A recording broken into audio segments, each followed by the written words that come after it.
वहां जाकर प्रभु ने मारी तो सुबाहु का उद्धार किया। एक बाण ऐसा चलाया प्रभु ने कि सुबाहु का उद्धार हो गया। दूसरा बाण लगते ही मारे सतजोगन का सागर पारा, समुद्र के पार लंका में जा गिरा। बीच में प्रभु ने अहिल्या का उद्धार किया। आदरणीय महर्षि विश्वामित्र के साथ जनकपुरी में जा रहे हैं। जनकपुरी में रघुवर का पदार्पण हो रहा है, बड़ा सुंदर दृश्य है। सुखदेव जी कहते हैं जनकपुर में जनक जी के यहाँ एक शिवजी का धनुष है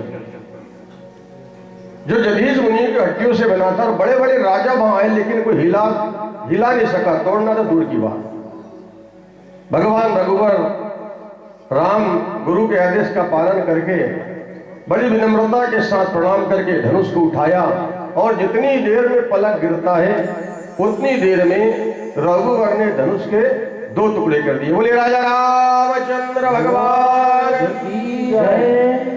जनक जी के नेत्र सजल हो गए। मेरे जीवन का परम सौभाग्य सीता का स्वयंवर आज हुआ।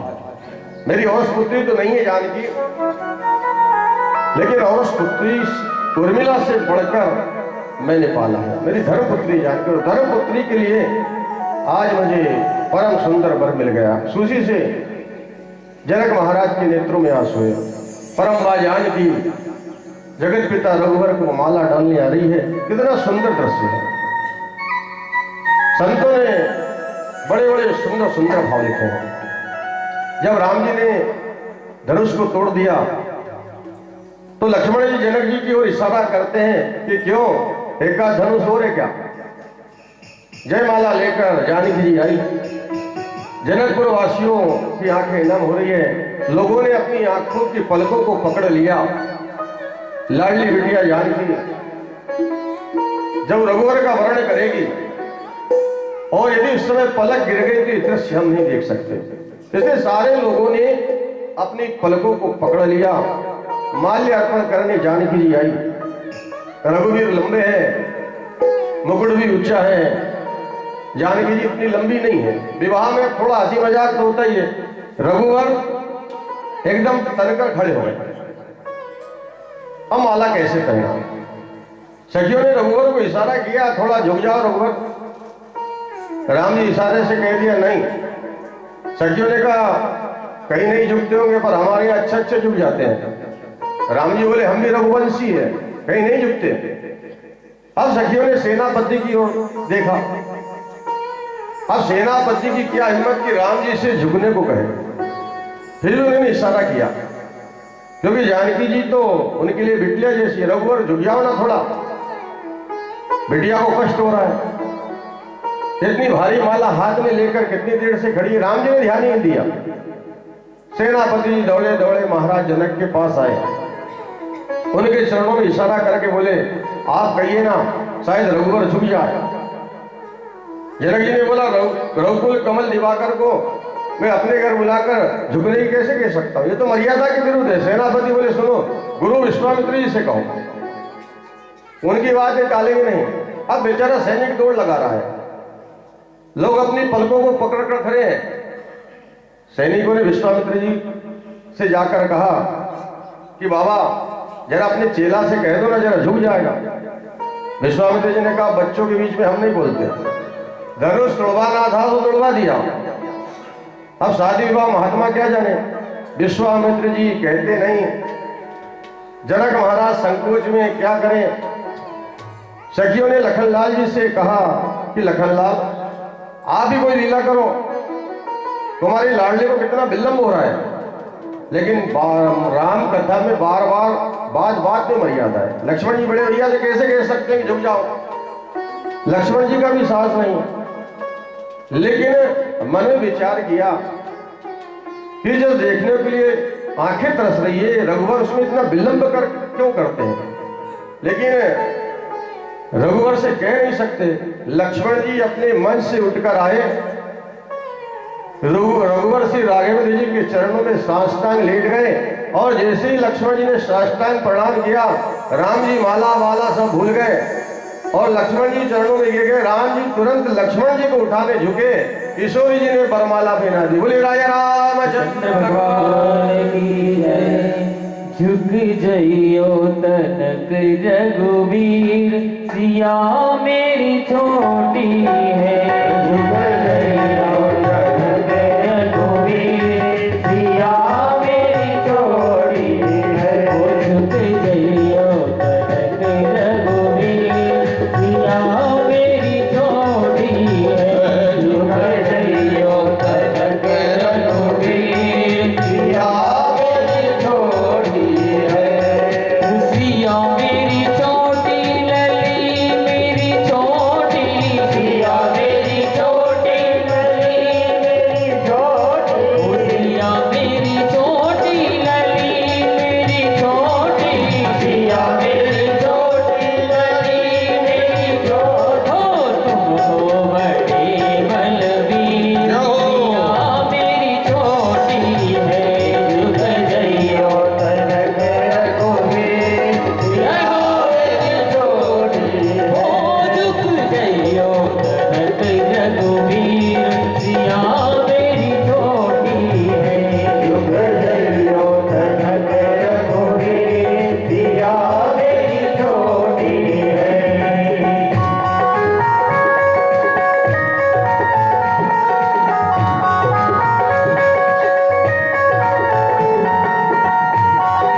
दशरथ जी महाराज बारात लेकर आए।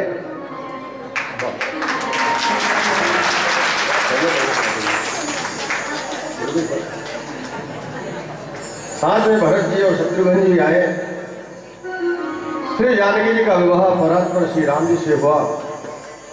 उर्मिला जी का विवाह लखनलाल जी से हुआ। मांडवी जी का विवाह श्री भरतलाल जी से हुआ और श्रुत कीर्ति का विवाह शत्रुलाल जी से हुआ।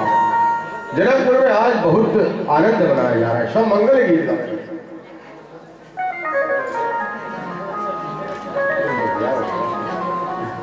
बोले राजा रामचंद्र सुखदेव जी कहते राजा कभी कभी ज्यादा खुशी को भी नजर लग जाती है। ऐसा अनवसर मना श्री राम विवाह का कि शायद उसी को नजर लग गई। और ये नजर भी बड़ी विचित्र है। भरतराज जी अपने मामा के घर गए हुए थे। साथ में शत्रुघ्न लाल जी भी थे। विघ्नेश्वरी देवी का अयोध्या में प्रवेश हुआ। विघ्नेश्वरी देवी ने मंथरा की बुद्धि में विकृति पैदा कर दी और मंथरा के द्वारा महारानी कैकेयी के विचारों को बदल दिया गया। और कैकेयी ने वो दो वर दशरथ जी से मांगे थे। पहला वर भरत का राज्याभिषेक, दूसरा वर राम को 14 वर्ष का वनवास। आचार्य सुखदेव कहते कि राजन राम कौन है मालूम है? राम विग्रह बाण धर्म है। राम साक्षात विग्रह धर्म के विग्रह। और अगर धर्म की संपूर्ण व्याख्या आपको देखनी है तो राम के चरित्र में देखो। धर्म की संपूर्ण व्याख्या राम के चरित्र में सम्मिलित है। सज्जनों, सौतेली माता के वचन को सुनकर राम वन में जा रहे हैं। माता जानकी और लघु भ्राता लक्ष्मण जी उनके साथ वन में गए। सुखदेव जी कहते परीक्षित मुझे तो लगता है कि रामचरित्र के एक आदर्श पात्र उर्मिला भी है। लक्ष्मण जी वन में जाते समय उर्मिला से कह के गए थे कि 14 वर्षों तक तुम्हारी आंखों में आंसू नहीं होने चाहिए, तुम्हें शोक नहीं मनाना चाहिए। माता सुमित्रा ने लक्ष्मण को जो उपदेश दिया वो अद्भुत है। लक्ष्मण जी महाराज एक बार तो नाराज हुए पिता के प्रति। राम जी ने समझाया ऐसा नहीं सोचते। अयोध्यावासी राम जी के साथ गए। तमसा नदी के किनारे सब सोता छोड़कर आगे चले गए। संगमेरपुर में रघुपर आए। निषाद राजभू से रात्रि भर वार्ता हुई लक्ष्मण की। प्रातः ही केवट ने रघुवर को गंगा पार किया। जानकी जी ने उसे मुद्रिका समर्पित करनी चाहिए, लेकिन केवट ने नहीं ली। सुमंत जी रथ में बिठाकर राम जी, जानकी जी और लक्ष्मण जी को लाए थे। वह किनारे पर खड़ी थी। राम जी ने अवध वापस जाने का बोल दिया। निषाद बहू के साथ भरद्वाज मुनि के आश्रम में राम जी पधारे। प्रयाग में भरद्वाज के साथ ही वाल्मीकि आश्रम पारे। वाल्मीकि मुनि से श्री राम अपने रहने का स्थान पूछते हैं। वाल्मीकि ने बोला ऐसा कौन सा स्थान है रघुवर जहां आपका स्थान निवास नहीं है? आप सर्वत्र निवास करते हो, फिर भी आपके लिए स्थान उपयुक्त रहेगा। सुमंत जी ने वापिस आकर अयोध्या में जैसी सूचना दी। राम को आज अयोध्या से पूरे 6 दिन हो गए थे। सुमंत जी ने आकर महाराज दशरथ जी से कहा कि मेरे लाख आग्रह करने पर भी राम लौट कर नहीं आए। राम राम कही राम कही, राम राम कही राम, तनु परि हरि रघुवीर में रहे, राय गयो सुधाम। राम राम कहते दशरथ जी का परिणत हो गया। दशरथ जी ने अपने पंचभौतिक शरीर का त्याग दिया, स्वर्ग में चले गए। देवराज इंद्र के आगे सिंहासन पर दशरथ जी विराजमान है। दशरथ जी महाराज का पंचभौतिक शरीर तेल में सुरक्षित रखा गया। भरतलाल को सूचना दी गई। भरत ने जब जाना कि मेरी माता के कहने से राम वन में चले गए। भरत ने सैकड़ों प्रकार की सौगंध खाई माता कौशल्या के सामने। कौशल्या ने भरत को हृदय से लगाया, कहा मेरा भरत ऐसा नहीं हो सकता, सब यदि भरत सहान जो। एक बार ब्रह्मा की सृष्टि में 2 विचित्र पात्र हैं। ब्रह्मा के सृष्टि का पहला विचित्र पात्र है भरत और दूसरा विचित्र पात्र है मंथरा। भरत ऐसा अद्भुत पात्र है जिसमें एक भी दोष नहीं है। भरत के चरित्र में लाख प्रयास करने के बाद भी आप एक दोष नहीं देख पाएंगे। और मंथरा ऐसा अद्भुत पात्र है जिसमें एक भी गुण नहीं है, एक भी सद्गुण नहीं है। आबाल बच्चे बूढ़े सब पिता का संस्कार होने के बाद राम का दर्शन करने गए, लेकिन भरत लाख प्रयास के बावजूद राम जी को अवध लौटा कर नहीं ला पाए। बहुत प्रार्थना की, लेकिन एक बार जो रघुवर ने अपने मुंह से बात कह दी उसे दोबारा कहने का अवसर नहीं दिया। चरण पादुका लेकर भरत आ गए। नंदी ग्राम में जमीन के नीचे गुफा में भरत वास करते। आचार्य सुखदेव कहते, परीक्षित 14 वर्ष तक अयोध्या में किसी ने अपने पांव में जूते नहीं पहने। राम नंगे पैर जाते हैं तो हम जूते कैसे पहने? जो लकड़ी की चरण पादुका थी उसे भरत जी ले आए। 14 वर्ष तक अयोध्या में किसी ने अपने घर में दीपक नहीं जलाया। राम अंधेरे में रहते हैं तो हम दीपक कैसे जलाएं? 14 वर्ष तक किसी ने अपने द्वार पर बंदरवार नहीं बांधे। 14 वर्षों तक अपने बेटे बेटी का विवाह नहीं किया, क्योंकि विवाह करेंगे तो मंगल गीत गाना पड़ेगा, परंतु राम नहीं तो कैसा मंगल? राम ही तो मंगल सूचक है।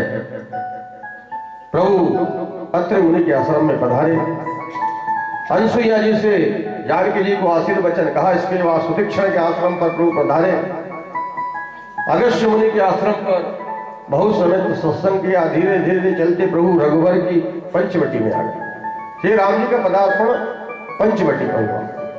पंचवटी बड़ी पावन भूमि है, 5 सुंदर वृक्ष है और नासिक जो है पंचवटी।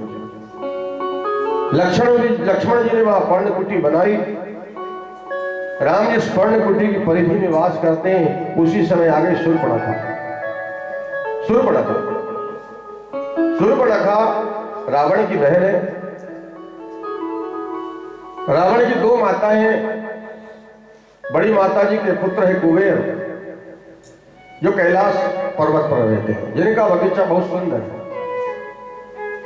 रावण की दूसरी माता के 3 पुत्र हैं और 1 पुत्री। सबसे बड़ा पुत्र है रावण, फिर कुंभकर्ण, फिर शूर्पणखा और फिर सबसे छोटे विभीषण जी। रावण की अपनी बहन शूर्पणखा, दिग्विजया नाम के राक्षस की पत्नी, ये उसका दूसरा परिचय। यद्यपि शूर्पणखा के पति को रावण ने ही मार दिया था। शूर्पणखा ने दूर से राम जी के सौंदर्य को देखा और वेश बदलकर परम सुंदरी बनकर भगवान राम के सामने आ गई। कैसा सुंदर मेरे रघुवर का स्वभाव। आचार्य सुखदेव कहते राम का चरित्र ऐसा अद्भुत है। राम की आंखों के सामने कोई नारी आती है तो उसे या तो मां के रूप में देखते हैं या फिर बहन के रूप में। शूर्पणखा वेश बदल कर आई, सुंदर श्रृंगार करके आई। रघुवर ने शूर्पणखा को देखा, कहा आइए देवी बोलिए। शूर्पणखा बोली, जी मैं तो आई कहां से हूं? मैं तो पति ढूंढने निकली हूं, स्वयंवर करने जा रही हूं। राम जी ने कहा पति ढूंढने का काम तो माँ बाप का होता है, इसलिए आपने तकलीफ क्यों की? बोली माता पिता ने तो मेरे लिए बहुत बार ढूंढे लेकिन पसंद नहीं आया, इसलिए स्वयंवर करने निकली हूं। राम जी ने कहा बड़े संकोच की बात है, आपको अभी तक पति नहीं मिला? बोली अभी तक तो नहीं मिला था, परंतु अब मिल गया। राम जी ने कहा मिल गया? बोले कहाँ है? बोली तुम सम पुरुष न मोह सम नारी, यो संयोग विधि रचो विचार। वैसे तो आप भी बहुत सुंदर नहीं हो, लेकिन चलेगा, मैं तुम्हें पति के रूप में वर्ण करना चाहती हूँ। अब राम जी तो बड़े संकोची है, लेकिन कभी कभी विनोद भी बहुत मीठा करते हैं। रघुवीर ने कहा आपने ठीक ही सोचा है, लेकिन हमारे बगल में जो बैठी है ना, ये हमारी भारिया है श्री जानकी। शूर्पणखा ने कहा ये दुबली पतली, इसका तो मैं नाश्ता कर जाऊंगा। राम जी ने कहा ये दुबली पतली है पत्नी तुम्हारी? राम जी ने कहा बोले इसकी परवाह मत करो। राम जी ने कहा सुनो, जो वृक्ष के नीचे बैठे हैं ना गोरे गोरे, मेरे छोटे भाई हैं कुमार लक्ष्मण। शूर्पणखा लक्ष्मण जी के पास गए। लक्ष्मण जी बोले कहिए। सूर्पणखा ने बोला ये जो काले काले राम जी है ना, ये मुझसे विवाह करना चाहते हैं, पर मैं तो गोरे से ही करूंगी, और आप गोरे हैं तो आपसे विवाह करने का मन है। लक्ष्मण जी ने सोचा कि राम जी जब मुझे कुमार बता सकते हैं तो मैं भी तो कुछ कहूं। लक्ष्मण जी ने कहा जानकी वो कौन है? मेरी पत्नी बनोगी तो झाड़ू लगाना पड़ेगी। मैं उनका सेवक हूं। तो बोले ये कौन है? बोले कौशलपुर के राजा, अयोध्या के राजा है। और अयोध्या के राजा कहकर लक्ष्मण ये कहना चाहते हैं, इशारा करते हैं कि जब पिताजी की 3 हो सकती है तो आपकी 2 क्यों नहीं हो सकती? इसलिए लक्ष्मण जी कहते हैं तो उन्हीं के पास जाओ। अब वो इन्हीं के पास भेजे और ये उन्हीं के पास भेजे।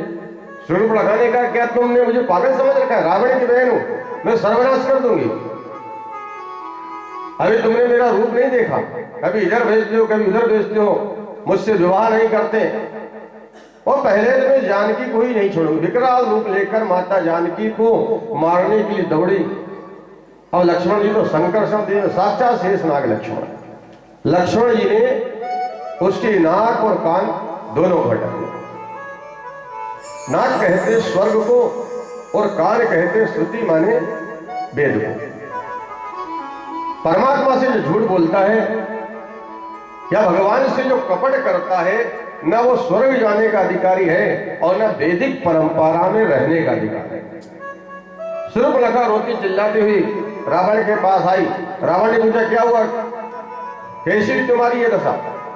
वहां खरदूषण आदि आ गए, बड़ा युद्ध छिड़ा। अब ऐसी परिस्थिति बन गई।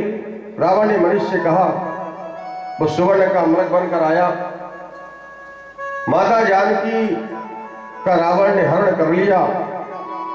लक्ष्मण जी को राम जी की सुरक्षा के लिए माता जानकी ने भेजा। ये बहुत सुंदर प्रसंग है। लेकिन रावण जब भिक्षा ले रहा था उस समय वो संत था, और माता जानकी का हरण किया तो राक्षस बन गया। संत बनकर रावण ने जानकी जी का हरण नहीं किया। भिक्षा लेते समय वो संत था। उसने सोचा यदि संत बनकर हरण करूंगा तो संत का चरित्र उस पर कलंक लग जाएगा। माता जानकी का हरण किया। जटायु ने विचित्र युद्ध किया, तन कट जाने से जमीन पर गिर पड़ा, और माता जानकी की नजर जिस पर भी पड़ी उसे राघवेंद्र ने मोक्ष दिया, मुक्ति दी। जानकी जी की जिस पर भी नजर पड़ी उसकी मुक्ति निश्चित है। वो चाहे जटायु हो चाहे सुग्रीव हो। जटायु को तो राम ने अंक भरकर कहा हजारों वर्ष तक जीवित रहिए, मेरा आशीर्वाद है। जटायु ने कहा इतनी सुंदर मृत्यु नहीं हो सकती। राम जी की गोद में प्राणों का त्याग कर दिया। सबरी के घर जाकर रघुवर ने सुंदर उपदेश किया। ये सबरी मतंग मुनि की शिष्या है। सुग्रीव के साथ हनुमंत लाल जी की मैत्री कराई, बाली हताताई, उसका उद्धार राम जी ने किया। कहा वेद विरुद्ध तुमने आचरण किया, इसलिए तुम्हें दंड मिलना था। बाली के पुत्र अंगद को रघुवर ने अपनी सेना में समर्पित किया। 10 दिशाओं में बानर सेना माता जानकी की खोज में चलती है, लेकिन दक्षिण में कौन जाने? हनुमान जी अपने पराक्रम की विस्मृति हो गई थी उनको। ऐसे हनुमंत लाल तो कृपालु है कि पवन तनया बल पवन समाना, पवन तनया बल पवन समाना, बुद्धि विवेक ज्ञान निधाना, बुद्धि विवेक ज्ञान निधाना, राम काजला ये अवतारा, राम काजला ये अवतारा, सुनत भयऊ पर्वताकारा, सुनत भयऊ पर्वताकारा। हनुमान जी गए, मुद्रिका लेकर आए। हनुमान लाल लंका में पधारे, माता जानकी के दर्शन हुए। उन्हें मुद्रिका समर्पित की, लंका में आग लगाई। माता जानकी की चूड़ामणि लाकर राघवेंद्र को समर्पित की। भगवान राम बड़े प्रसन्न है। सारी सेना ने कूच आरंभ किया। विभीषण की शरणागति हुई। राम जी ने विभीषण को अपनी शरण में ले लिया, क्योंकि श्रवण सुज सुनी आय हूं प्रोभंजन भवभीर त्राहि त्राहि आरती हरण शरण सुगद रघुवीर। राम जी ने विभीषण को अपनी अंग भर लिया, विभीषण को मानो लंका का राजा बना दिया। वहां पहुंचकर युद्ध की बड़ी भीषण परिस्थिति। राम रावण का युद्ध राम रावण के ही समान था। राम और रावण के युद्ध की तुलना किसी और से नहीं की जा सकती, इसकी तुलना हो ही नहीं सकती। कुंभकर्ण का उद्धार हुआ, लक्ष्मण जी को शक्ति लगी, हनुमंत लाल संजीवनी बूटी लेकर आए, बड़ा भीषण युद्ध हुआ। राम जी की जितनी वानर सेना थी तन मन से राम जी की सेवा में जुट गए, और ये अद्भुत युद्ध है। रावण रथ में बैठकर युद्ध करता है और भगवान श्री राम नीचे खड़े होकर युद्ध कर रहे हैं। रावण रथी विरथ रघुबीरा। देवता ने प्रभु राम की सेवा में रथ को भेजा। विभीषण जी के इशारे पर रघुवर ने ऐसा बाण चलाया कि रावण की नाभि में जाकर लगा और रावण का अंत हो गया। रावण का उद्धार कर दिया भगवान ने। बोले राजा रामचंद्र भगवान की जय हो। देवता ने फूलों की वर्षा की।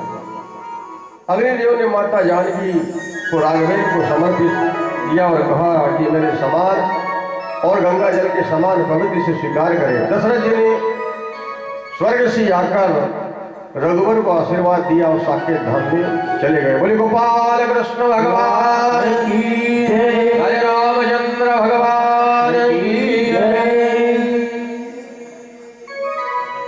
हो राम कहानी सुनो रे